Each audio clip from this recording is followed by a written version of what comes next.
you. Good morning, church. Good morning, online church, too. My name is SarahLeverett. My husband, Carson, and I, we were confirmed here at St. Andrews in May. There's two other little Leveretts around also, but I am a baby Episcopalian of sorts, and I was surprised and I was humbled when Jim reached out to me and asked me to share during the stewardship season. So the fact that he did, though, the fact that he asked me, a woman, to come up here and speak with you, that is one of the reasons that I'm here at St. Andrews, and I wanted to unpack that with you just a little bit this morning. I was raised in a Christian tradition that had a place for women, but it was a small, predictable, very quiet box. Women were not allowed to be ministers. Aside from children's ministers, they are not allowed to serve communion. They're definitely not allowed to lead the church. Honestly, for me, the list of theological differences between myself and the church that I was born into grew longer as I matured in my own faith. There were beautiful gifts that came with that faith tradition, though, that I carry with me. Family history and loving relationships that went back for generations. For most of my early adulthood, though, I didn't bother trying to find a church home. When I became pregnant with my son, Wesley, though, that all changed. I had a deep desire to raise my kids in a church home that points them to their loving Creator, that gives order to the chaos that surrounds us, and emphasizes, as Marcy so eloquently stated last week, unearned grace. To put it bluntly, I didn't want my kids scared into faith in Christ. But family history and loving relationships, they're deeply meaningful. And for a while, Carson and I tried to make the church we were both born into work for our family. But pretty quickly, we found ourselves wondering what it might be like to have other voices pouring into our kids that were more in line with where we are. I want to be clear here, though. We weren't searching for a place that agrees with us on every single issue or votes the same way we do in the polling booth. We desperately wanted a place that welcomes questions, that honors one another's differences, and sees all people as these God-breathed beings that carry with them thoughts and experiences worth hearing. A place that leans in and listens to each other in order to discover more about one another and therefore our Maker. That is what we found at St. Andrews. That's why we feel we belong here.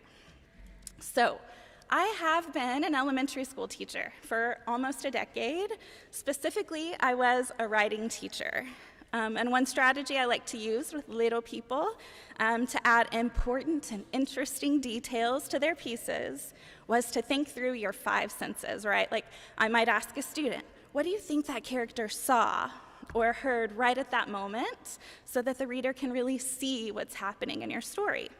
I thought this might prove helpful for us to practice during the stewardship season as well. So we'll walk through a couple of them together. I'm going to tell you what I taste at St. Andrews.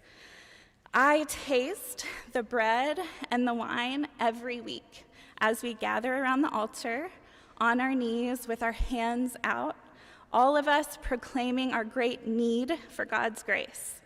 The Eucharist, our grand finale, our reason for being here is for this moment, this coming together to remember and receive the grace of God so we can extend that grace in the world. And this long table open to anyone resonates deeply with the reason why we've chosen St. Andrews as our home. What do I hear at St. Andrews, aside from the organ and this insane choir we get to listen to every week? From the pulpit, I hear a multitude of voices, experiences, opinions, and understandings. Y'all, we come to this place every week, and we hear these incredible relatable, real messages that we get to carry out with us and with one another, no matter where we are or what we're walking through, standing together, seeking God's glory, God's face among us.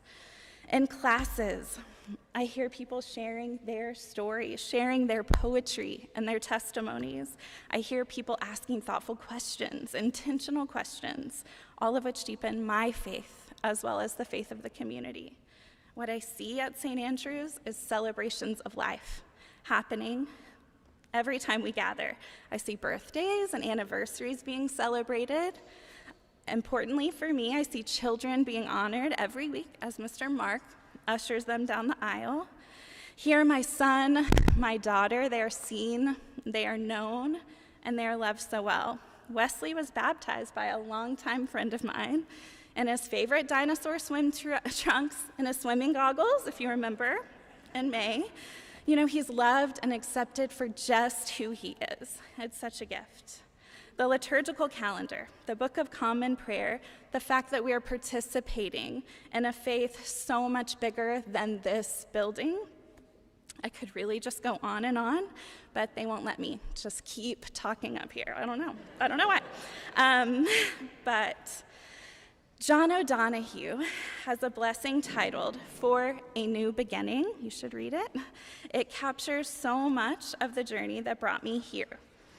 For me, St. Andrew's has been, as he says, a safe haven to unfurl myself into the grace of beginning that is at one with my life's desire.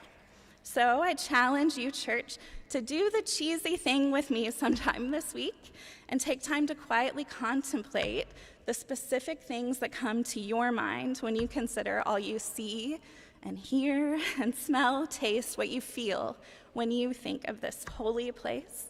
They're gifts from God and many of the reasons you choose to invest here.